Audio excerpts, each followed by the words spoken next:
नमस्कार, मैं अविनाश रंजन गुप्ता आप सभी का अपने चैनल पर हार्दिक अभिनंदन करता हूँ। आज के इस वीडियो में हम अध्ययन करने वाले हैं श्रुति समभिन्नार्थक शब्दों के बारे में, जिसे अंग्रेजी में होमोफोन्स कहते हैं। तो शुरू करते हैं कि ये श्रुति समभिन्नार्थक शब्द होते क्या हैं। देखिए, सबसे पहले हम लोग एक श्लोक देखते हैं। ये एक श्लोक है। यद्यपि बहुनाधीशे तथापि पठपुत्र व्याकरणम स्वजन स्वजनो माँ भूतः सकलम सकलम सकृच्छकृत। अर्थात हे पुत्र, यद्यपि तुमने बहुत अधिक नहीं पढ़ा है, फिर भी श्रुति समभिन्नार्थक अर्थात व्याकरण पाठ का श्रुति समभिन्नार्थक अवश्य पढ़ो, जिससे कि तुम्हारे द्वारा उच्चारण किए जाने वाले शब्दों में स्वजन जो है, जिसका अर्थ आत्मीय जन होता है, अपने लोग होता है, उसके स्थान पर आपने स्वजन का उच्चारण कर दिया। और ये जो स्व होता है, ये कुत्ता होता है, डॉग, स्वान। सकल, जिसका अर्थ संपूर्ण होता है, के स्थान पर आपने शकल अर्थात अंश, एक भाग, और सुकृत अर्थात एक बार के स्थान पर सकृत अर्थात विष्ठा, एक घृणित द्रव्य। तो उच्चारण के लिए आपको व्याकरण का समश्रुति भिन्नार्थक या श्रुति समभिन्नार्थक पढ़ना ही चाहिए। अब यहाँ पर देखिए, जब हम लोग श्रुति समभिन्नार्थक शब्द का विखंडन करते हैं तो हम लोगों को श्रुति, सम, भिन्न, अर्थ और क, ये 5 हम लोगों को शब्द प्राप्त होते। श्रुति का मतलब होता है सुनना, सम का मतलब होता है समान, और भिन्न का मतलब होता है अलग, और अर्थ का मतलब होता है मायने, या अर्थ का मतलब अर्थ ही होता है, हम लोग अंग्रेजी में इसे मीनिंग कहते हैं, और क का मतलब देने वाला। तो सुनने में एक जैसे लेकिन भिन्न अर्थ देने वाले शब्दों को ही हम लोग श्रुति समभिन्नार्थक कहते हैं। श्रुति समभिन्नार्थक शब्द के अन्य नाम क्या है? देखिए, अगर आपको कहीं पर समोच्चरित शब्द मिलते हैं या समान उच्चारित वाले शब्द, सम प्लस उच्चरित, तो वो भी श्रुति समभिन्नार्थक होगा। या श्रुति समभिन्नार्थक के स्थान पर समश्रुति भिन्नार्थक, ये जो सम है ये पहले चला जाएगा और श्रुति यहाँ आ जाएगा। देखिए, समश्रुति भिन्नार्थक दोनों श्रुति समभिन्नार्थक के ही नाम है।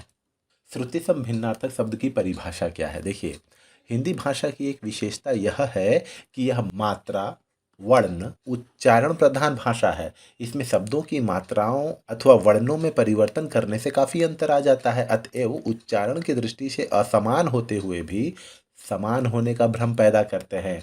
वहीं श्रुति समभिन्नार्थक शब्द कहलाते हैं। उदाहरण देखिए, अवधि शब्द का अर्थ समय सीमा या बोली विशेष में से क्या होगा?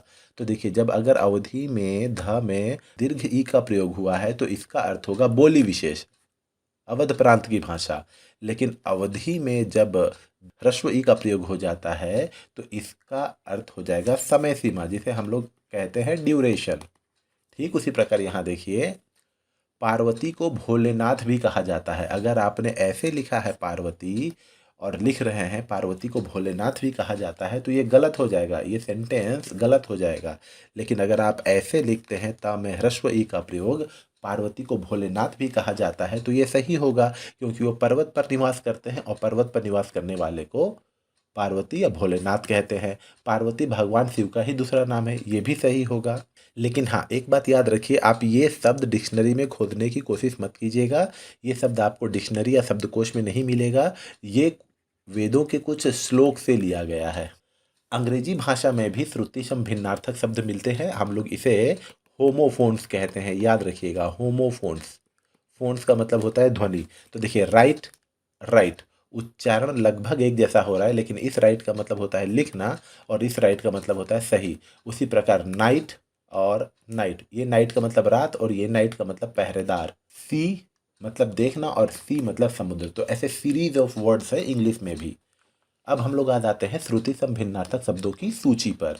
यहाँ पर 100 शब्दों का संकलन किया गया है। देखिए, अनल का मतलब आग, अनिल का मतलब वायु, हवा, अभिराम का मतलब सुंदर और अविराम का मतलब लगातार। तो यहाँ देखिए भी और वी के अंतर से। फिर अचल का मतलब देखिए स्थिर या पर्वत, और अचला मतलब पृथ्वी। अवधि, जिसका अध्ययन तो हम लोग अभी कर चुके हैं। अचर मतलब जड़, जो चल नहीं पाएगा, और अचिर मतलब शीघ्र।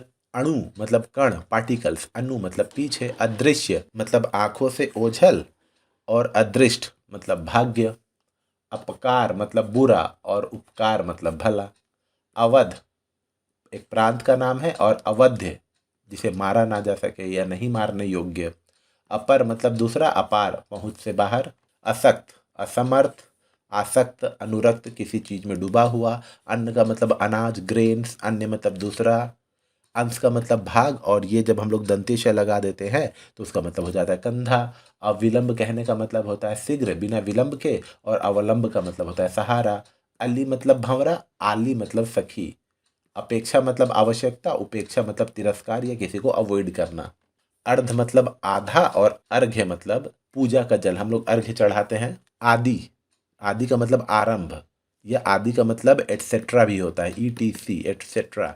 और आदि का मतलब अभ्यासी, यूज टू या हैबिचुएटेड। आतप का मतलब धूप, सनसाइन। और आपत मतलब संकट, और आपत में कालीन लगकर आपातकालीन शब्द बनता है। आसन मतलब बैठने का स्थान, और आसन्न मतलब समीप।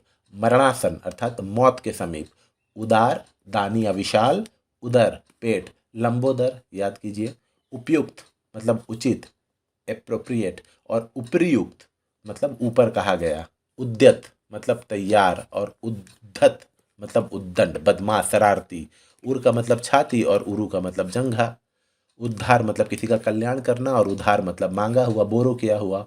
और का मतलब तरफ, दिशा, डायरेक्शन जिसे कहते हैं। और का मतलब तथा या एंड। कृपाण मतलब तलवार, और कृपण मतलब कंजूस, माइजर। कली का मतलब कलयुग, जो ये युग चल रहा है। और ये कली का मतलब फूल का बंद रूप, अर्थात बर्ड, BUD बर्ड। कोर का मतलब किनारा, कौर का मतलब ग्रास, ग्रास बोले तो निवाला, एक बार में आप जितना खाते हैं उसको बोलते हैं निवाला। कृति का मतलब रचना, ता में ह्रस्व ई। और कृति जब ता में बड़ा लग जाता तो श्रेष्ठ पुरुष। कर्म का मतलब काम, और क्रम का मतलब तरतीब। कुल का मतलब वंश, और का में जब बड़ा लग गया तो हो गया किनारा। Bank river bank. करोड़ का मतलब 100 लाख, ठीक है, 10 मिलियंस। और ये करोड़ मतलब गोद। लैप कपट का मतलब छल, और कपाट का मतलब किवाड़ अर्थात दरवाजा। कुपथ का मतलब कुमार्ग, नॉट ए गुड रास्ता। और कुपथ्य का मतलब अनुचित भोजन, जब आप खराब भोजन ले लेते हैं वो कुपथ्य। क्षति मतलब हानि, और क्षिति मतलब पृथ्वी। ग्रह मतलब नक्षत्र, प्लानेट। गृह मतलब घर। चिर मतलब हमेशा, और चीर मतलब वस्त्र। चरम मतलब अंतिम, और चर्म मतलब चमड़ा। चमड़ा आप स्किन के रूप में ले लीजिए। चपला मतलब बिजली, और चपल मतलब चंचल। छत्र छाता, आपने छत्रपति शिवाजी का नाम सुना होगा, वो सिर पर छत्र धारण करते थे। और छात्र मतलब विद्यार्थी। जलद मतलब जल देने वाला अर्थात मेघ, और जलज जल में जन्म लेने वाला कमल। जरा मतलब बुढ़ापा बिना नुक्ता वाला, और नुक्ता वाला जरा का मतलब थोड़ा। जुआ एक प्रकार का गेम, गैम्बलिंग जिसे कहते हैं, प्लेइंग कार्ड्स वाला। और ये जुआ कहने का मतलब हुआ बैलों के कंधों पर रखी जाने वाली लकड़ी, जुआ। तरंग मतलब लहर, और तुरंग मतलब घोड़ा। तरणी मतलब सूर्य, तरुणी मतलब युवती, और तरणी मतलब नौका। तो यहाँ देखिए 3 है सिमिलर टाइप के। तप मतलब तपस्या, और ताप मतलब गर्मी। तव मतलब तेरा, तव शुभ नामे जागे वाला। और तब मतलब उस समय। दूत मतलब संदेशवाहक, एम्बेसडर। और द्यूत मतलब जुआ खेल। दिन मतलब दिवस, और द में जब दीर्घ लग गया तो गरीब। द्रव का मतलब तरल पदार्थ, लिक्विड आइटम। और द्रव्य मतलब घन पदार्थ। धरा मतलब पृथ्वी, और धारा मतलब प्रवाह, फ्लो। नीर मतलब पानी, नीड़ मतलब घोंसला, नेस्ट। नियत निश्चित, फिक्स। नियत इच्छा, इरादे। निर्जर मतलब देवता, और निर्झर मतलब झरना। प्रणय मतलब प्रेम, और परिणय मतलब विवाह। पथ मतलब मार्ग, और पथ्य मतलब परहेज करना किसी चीज से। प्रमाण मतलब सबूत, और प्रणाम मतलब नमस्कार। परिणाम मतलब फल अर्थात रिजल्ट। और परिमाण मतलब मात्रा अर्थात क्वांटिटी। परुष मतलब कठोर, और पुरुष मतलब आदमी। पानी मतलब जल, और पानी मतलब हाथ। चक्र पानी, वीणा है जिसके हाथ में। प्रसाद मतलब भोग, और प्रासाद मतलब महल। परिहार मतलब त्याग, और प्रहार मतलब आक्रमण।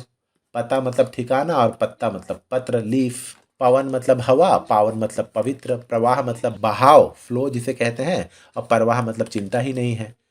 बहु बहुत, बहु जब दीर्घ ऊ का प्रयोग हो गया तो वधु। बलि मतलब भेंट, बलि चढ़ाते हैं। और बलि ला में दीर्घ तो बलवान। बात तो बातचीत, वात तो हवा। भवन मतलब महल, पैलेस। और भुवन, भुवन मतलब संसार। भवन का मतलब ऐसे बड़ी इमारत को भी कह सकते हैं। भव मतलब संसार और भाव मतलब भावना, मास मतलब महीना मंथ और मांस मतलब गोस मीट, मेघ मतलब बादल और मेध मतलब यज्ञ, मूल मतलब जड़ रूट जिसे कहते हैं, और मूल्य मतलब कीमत, योग मतलब जुड़ना या मेल हो जाना, और योग्य मतलब लायक काबिल एलिजिबल, युग मतलब दो, युगल मतलब जोड़ा अर्थात कपल। याम मतलब पहर, एक दिन में 8 पहर होते हैं, और यामा मतलब रात। रक्त मतलब लहू या खून ब्लड, और रिक्त मतलब खाली, और रिक्त मतलब संपत्ति प्रॉपर्टी। लक्ष्य मतलब लाख, और लक्ष्य मतलब उद्देश्य एम। वशन मतलब कपड़ा, और व्यसन मतलब बुरी आदत। व्याकरण मतलब एक प्रकार का भाषा शास्त्र, और वैयाकरण मतलब व्याकरण जानने वाला। बदन मतलब शरीर, और वदन मतलब केवल मुख। वाद कोई मत को मानने वाले, जैसे समाजवाद जातिवाद। अब बाद आफ्टर। वारिद मतलब मेघ, वारी अर्थात पानी देने वाला, और वारिधि अर्थात समुद्र। विलक्षण अद्भुत, विचक्षण विद्वान। व्यजन देखो, व्यजन का मतलब हुआ पंखा, और व्यंजन का मतलब हुआ खाने का पदार्थ, और विजन अर्थात सुनसान, या आप इसे जंगल के सेंस में भी ले सकते हैं जंगल। विस्मय जहर से भरा, और विस्मय मतलब हैरानी। वर्ण मतलब रंग और अक्षर, और व्रण मतलब घाव। शूर का मतलब वीर, और सुर का मतलब देवता।